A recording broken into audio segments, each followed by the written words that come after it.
অর্জন করব, এইটা তার অন্তরের নিয়ত, এই নিয়তে বাড়ি থেকে বের হয়েছে, তাহলে যতক্ষণ পর্যন্ত বাড়িতে ফিরে না যাবে ততক্ষণ আমল নামায় জিহাদ করার নেকি হবে। কিসের নেকি? জিহাদ। জিহাদ খুব দামি ইবাদত, অনেক মর্যাদাবান ইবাদত, অনেক নেকিওয়ালা ইবাদত। কাফেরের বিরুদ্ধে অস্ত্র নিয়ে জিহাদ করা, যুদ্ধ করা দামি ইবাদত। ওই ইবাদতে যেই নেকি যারা জ্ঞান অর্জন করতে বাড়ি থেকে বের হয়, বাড়িতে যাওয়ার আগ পর্যন্ত আল্লাহ ওই নেকি বন্টন করতে থাকেন। মানে যতক্ষণ পর্যন্ত বাড়িতে না যাবে ততক্ষণ পর্যন্ত খালি বন্টনই হবে। কিসের নেকি? জিহাদের নেকি। হাদিস মিশকাত 220 সহিহ হাদিস।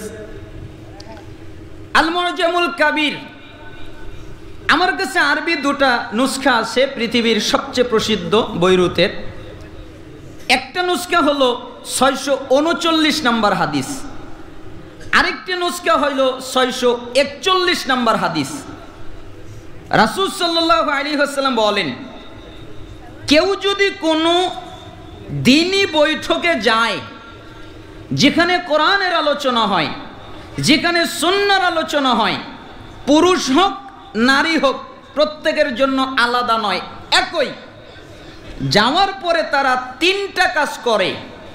এক, ওই জায়গায় বসে, তার মানে কেউ দাঁড়িয়ে থাকে না। আলহামদুলিল্লাহ আপনারা বসে আছেন, এই গুণটা ভালো, তার মানে ওরা কি?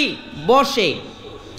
দুই, মনোযোগ দিয়ে আলোচনা শোনে, তার মানে বাদাম খায় না, বুট খায় না, কালাই খায় না, পান খায় না, পানি খায় না, চা খায় না। আমি কিন্তু খুব আজীব লোক, আমি বাড়িতে পড়ার সময় পানিও খাই না, চাও খাই না, আমার হাতে বই থাকলে বই।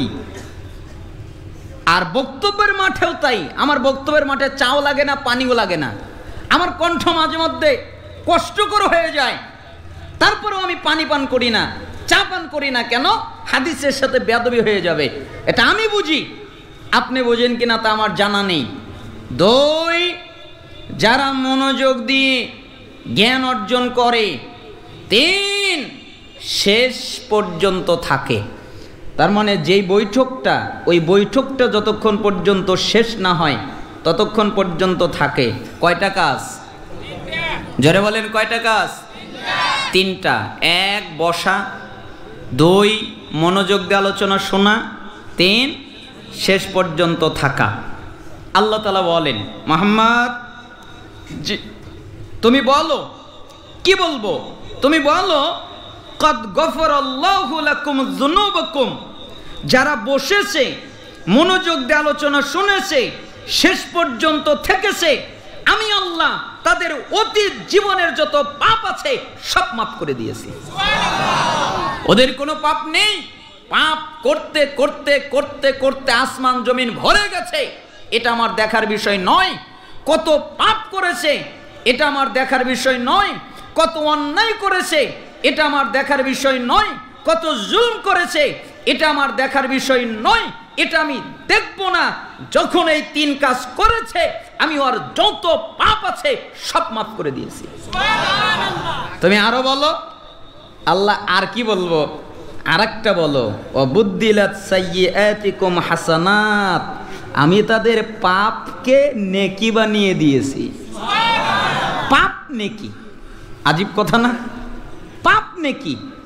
সারা জীবন কত পাপ করলো, কত অন্যায় করলো, কত জুলুম করলো।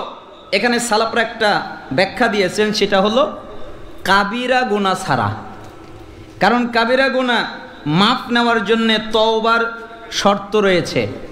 এছাড়া যত সগীরা গুনাহ আছে আল্লাহ সব মাফ করে দেয় এবং সমস্ত সগীরা গুনাহকে আল্লাহ নেকিতে রূপান্তরিত করে দেয়। তাহলে এই ফজিলত কি আমরা নিতে চাই? কে কে নিতে চায়? দুই হাত উঁচু করে দেখান। লিল্লাহি তাকবীর। আল্লাহ তাআলা আপনাদের কবুল করুন আল্লাহর জান্নাতের জন্য। থাকবেন তো? যদিও আমি আপনাদেরকে বেশি কষ্ট দিব না। ইবনে মাজাহ এসেছে, মান দার আল্লাহু বিহি ওয়া মান শাক্কা শাক্কাল্লাহু আলাইহি।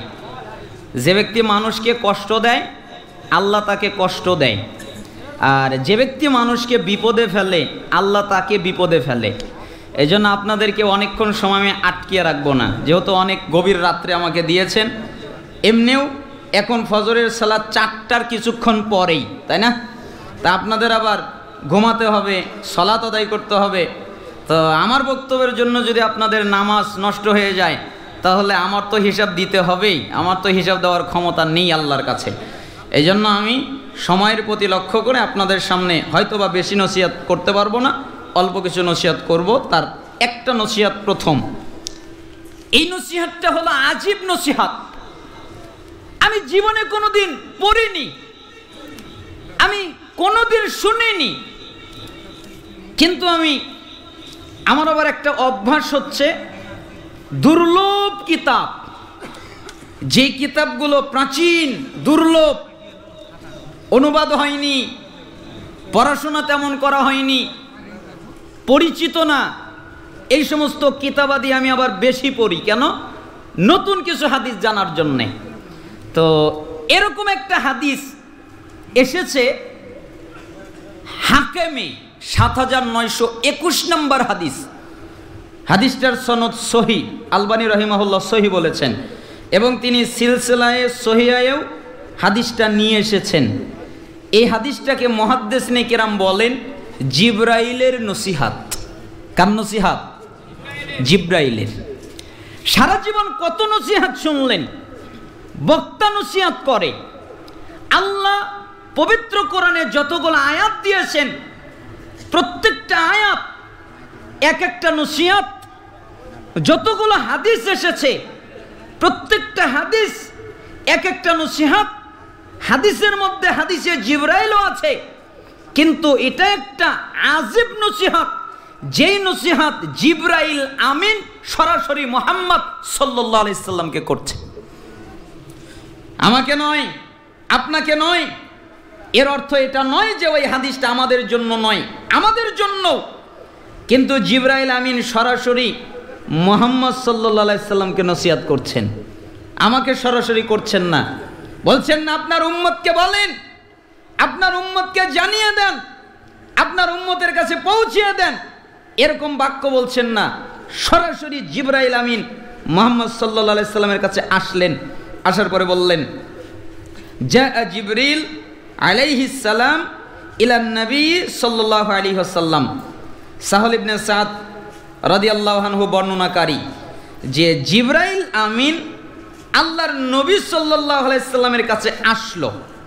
এরপরে জিবরাইল আমিন বললেন ফাকাল, অতঃপর বললেন ইয়া মুহাম্মদ, হে মুহাম্মদ, আমি আপনাকে নসিহত করব, আমি আপনাকে ওসিয়ত করব, আমি আপনাকে কিছু পালন করতে বলবো, আমি আপনাকে কিছু মান্য করতে বলবো, আমি আপনাকে কিছু বলবো।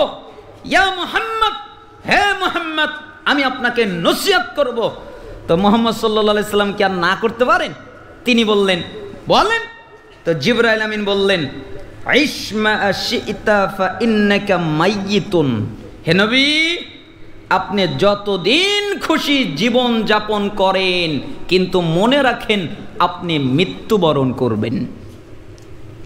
কাকে বললেন? মুহাম্মদ সাল্লাল্লাহু আলাইহি সাল্লামকে। হে নবী যতদিন খুশি জীবন যাপন করেন, কোনো নিষেধাজ্ঞা নেই, কোনো নিষেধ নেই, আপনাকে নিষেধ করা হচ্ছে না, কিন্তু আপনি মনে রাখেন আপনি মৃত্যুবরণ করবেন, আপনার মৃত্যু হবে, আপনি মারা যাবেন, এটা মনে রেখে আপনি জীবন যাপন করেন। আচ্ছা বলেন তো, মুহাম্মদ সাল্লাল্লাহু আলাইহি সাল্লাম যদি মারা যায় তাহলে পৃথিবীতে কি কেউ আছে যে বেঁচে থাকবে? সূরা জুমারের 30 নম্বর আয়াতে এসেছে ইন্নাকা মাইয়িতু ওয়া ইন্নাহুম মাইয়িতুন, হে নবী আপনিও মারা যাবেন, তারাও মারা যাবে। আপনি বেঁচে থাকবেন এমনটি নয়, আপনার মৃত্যু হবে। আর এক শ্রেণীর জাহেলেরা আছে, ওরা বলে যে নবী হলো জিন্দা নবী, নবী মরে না। আল্লাহ বলছেন যে আপনি মারা যাবেন, আপনার মৃত্যু হবে, শুধু তাই নয় তারাও মারা যাবে, আপনিও মারা যাবেন, তারাও মারা যাবে। তার মানে রাসূল সাল্লাল্লাহু আলাইহি সাল্লামের যদি মৃত্যু হয়, এত দামি নবী, এত ক্ষমতাবান নবী, এত পাওয়ারফুল নবী, এত আল্লাহর প্রিয় মহাব্বতের বন্ধু রাসূল, তিনি যদি মারা যায়, তাহলে পৃথিবীর কে আছে যে সারা জীবন বাঁচতে পারে? কেউ নয়। অতএব নবী আপনি মারা যাবেন, তারাও মারা যাবে। জিবরাইল আমিন তাই বললেন, মনে রাখেন যতদিন খুশি জীবন যাপন করেন, কিন্তু আপনি মারা যাবেন। মৃত্যু হলো পৃথিবীর একটা বাস্তব সত্য কথা। কেউ এটাকে যদি অপছন্দ করে, তাও তার কাছে আসবে। কেউ যদি দুর্ভেদ্য প্রাচীর তৈরি করে, পৃথিবীর সবচেয়ে দামি প্রাচীর, পৃথিবীর সমস্ত লৌহ দিয়ে, পৃথিবীর সমস্ত কঠিন পদার্থ দিয়ে কেউ যদি এমন একটা বাড়ি তৈরি করে, এমন একটা কামরা তৈরি করে যে যেখানে কোনো কিছু ঢুকতে পারবে না, তবু সেখানে মৃত্যু ঢুকে যাবে। কারণ মৃত্যুকে কখনো ঠেকানো যায় না, মৃত্যুকে কখনো আটকানো যায় না। মৃত্যু তার কাছে যাবেই, মৃত্যু তার সাথে সাক্ষাৎ করবেই, মৃত্যু তার সাথে মোলাকাত করবেই। আমি একটা কিতাব পড়ছিলাম, মোহাম্মদ ইবনে আব্দুর রহমান আল আরিফি, সৌদি আরবের একজন বিখ্যাত দায়ী। ওনার একটা কিতাব লাইফ আফটার লাইফ, পরকালের উপর একটা কিতাব। তো মৃত্যু সংক্রান্ত আলোচনা করতে গিয়ে একদম প্রথমে একটা কাহিনী নিয়ে এসেছেন। চমৎকার একটা কাহিনী বর্ণিত আছে যে তিনি বলেন যে দাউদ আলাইহিস